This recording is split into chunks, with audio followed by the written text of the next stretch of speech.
Muitas pessoas dizem que se ali não chega o patrocínio, talvez o Fluminense hoje, a gente não estava nem aqui conversando. Pô, aí tudo bem. Fui lá, quando eu cheguei, ele me deu uma bronca. Eu fui recebido assim. Que diabo é essa de você fazer festa? O time não foi rebaixado, pô. Eles têm que trabalhar, tinham mais que a obrigação deles. Eu era mais novinho, né? Esse quem tá falando é o Muricy? Ele mais novinho, eu fiquei, poxa, todo sem graça, né, seu Muricy? Veja bem, não sei o quê, papapá. Eu digo, não vai dar certo isso aqui. Mas aí a coisa foi rolando, o Márcio ajudou muito, o filho do Rivelino, e acabamos contratando ele e, graças a Deus, fomos campeões. Aí tem muita história também, seleção, né? Aquelas coisas do Ricardo Teixeira, isso é outra história. E aí acabou indo embora depois, né, com a história do, tem rato aqui, não tem rato. Muricy, ficou mal parado isso aí, você achou? O Muricy estava chateado, né? Primeiro que a família também pressionava ele, né? Para voltar para São Paulo naquela época. E ele, a esposa não queria ficar no Rio e tal. Eu acho até que ela ficava a maior parte do tempo em São Paulo. Aí aí o Peter, acho que era o Peter, né? Tirou o Alcides Antunes de vice, que era um cara que ele gostava muito. E tirou o assessor de imprensa à época, que eu acho que era o Alexandre Bittencourt. Sim. E ele ficou chateado com isso, né? Aí ele falou aquele negócio, né? Dos ratos, não sei o quê. Aí eu fui conversar com ele e ele disse, não, Celso, pô, antes do jogo, eu acho que foi era Fla-Flu, teve um jogo, fui lá conversar com ele e disse, pô, Celso, tem que fazer o quê, né? O cara quer ir embora, né? Porque eu não tinha renovado o contrato com ele.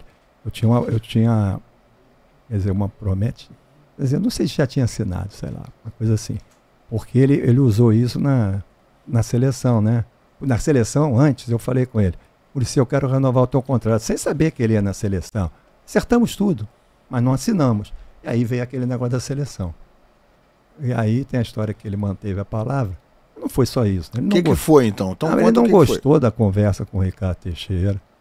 O Ricardo Teixeira fez logo aquela cena, tinha repórter, ele foi lá no Itanhangá, se sentiu meio constrangido. E aí, numa dessas conversas, inclusive ele diz isso, em várias entrevistas, ele disse, presidente, tudo bem e tal, como se até pudesse aceitar, mas só tem que conversar lá com o Celso Barros, patrocinador, pô. Ele me trouxe, já me ofereceu um contrato, nós estamos apalavrados. Aí ele disse que ele virou para ele e disse assim, conversa você lá. Foi pro sítio dele, aí o Muricy saiu e foi dar o treino no Fluminense. Entendeu? E claro que tinha a questão do contrato, da palavra, e teve a indelicadeza do Ricardo. Do Ricardo com ele, Ele né? falou, resolve você lá com o Fluminense. Não, né? liga para o Celso. Ele nem falou Fluminense. O contrato, imagem dele, 80% era com a Unimed. Aí, 80%? 80%. 20% era o Fluminense. Aí ele virou e disse isso.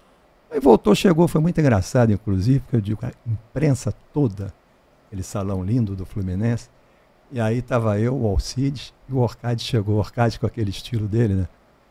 Virou, disse assim, Muricy fica, e foi embora. Aí fiquei eu, e era o patrocinador, e o Alcides, para responder uma saraivada de perguntas, e eu não tinha falado com o Muricy.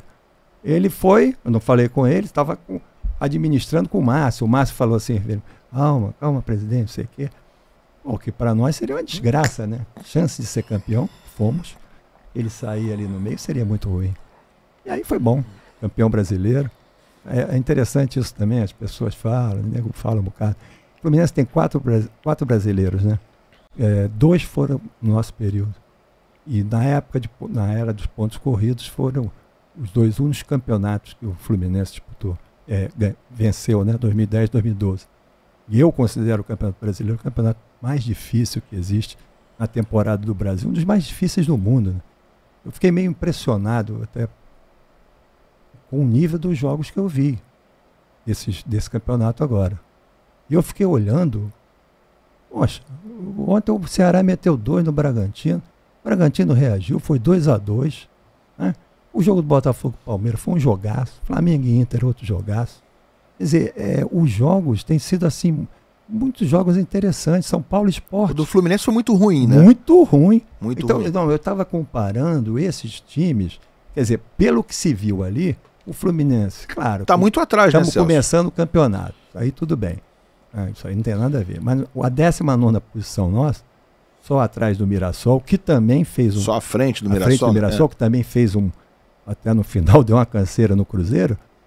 é a posição que o Fluminense do que reflete eu vi ali, o que foi na estreia, exatamente. Ali, os times que eu vi. Claro que isso vai rolar, campeonato, né? E, não, eu não sei se o Mirassol, o Vitória perdeu, não foi? Perdeu, eu acho que o Vitória é o último, né? O Vitória perdeu? Juventude, exatamente. Juventude ganhou do Vitória lá em Caxias. É isso. É Juventude, por causa do negócio de cartão, eu acho que é o Vitória e o Fluminense. Mas tudo bem, tá lá embaixo. Mas, primeira rodada, isso aí também não. Mas foi uma estreia muito ruim, né, Celso? Muito. Eu fiquei preocupado, eu notei isso que você falou. Também não assisti todos os jogos, mas assisti alguns jogos. Assisti o Botafogo, que foi muito bem contra o Palmeiras, muito poderia ter vencido.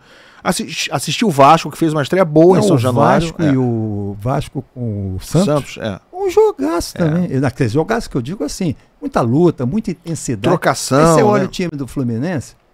Um time morto, né? Parece meio morto. Tudo lento, tudo pro lado, assim, um time com roda presa, freio de mão puxado. Eu não gosto de ficar falando de jogador, porque eu também já lidei, mas agora não sou apenas torcedor, então. Torcedor. Mas você olha a diferença de intensidade, de velocidade do jogo. Você imagina Freitas e René, né? Pelo amor de Deus, o Marinho, já com seus 30 e tantos anos de idade, passava ali de passagem. Pelo amor de Deus. Né? O Marinho, né? O Marinho. Quer dizer, o Thiago Silva também reclama de tudo. Também não está jogando essas coisas, né? Eu que trouxe o Thiago Silva, que tinha tido tuberculose lá na Rússia. Trouxe ele, um garoto que eu sempre tive uma admiração muito grande. Ficou meio chateado que eu dei umas pancadas no Marcão comigo. O Marcão é muito amigo dele. E aí, mas está tudo certo. Você falou no Freitas aí que foi muito mal na estreia do Fluminense, né? Talvez tenha sido o pior jogador do Fluminense na estreia. Tá escalado, tá? Estamos fazendo aqui ao vivo o nosso programa. Daqui a pouco tem Once Caldas e Fluminense. A gente vai fazer hoje o podcast um pouquinho mais curto por conta disso, para a gente não invadir o horário do jogo do Fluminense.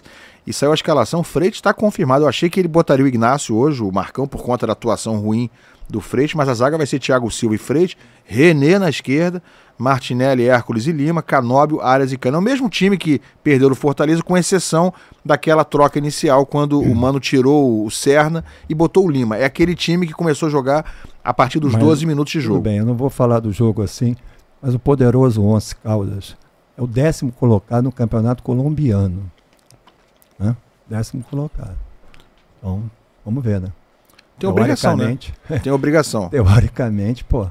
O 10º colocado no campeonato colombiano talvez não jogasse a Série B no Brasil. Fosse da Série C. Entendeu? Um paralelo, assim. Ô Celso, você citou agora há pouco aí o Renato Gaúcho, que todo mundo sabe, não é segredo, da sua ligação, da sua amizade com ele. Você falou com ele hoje, né?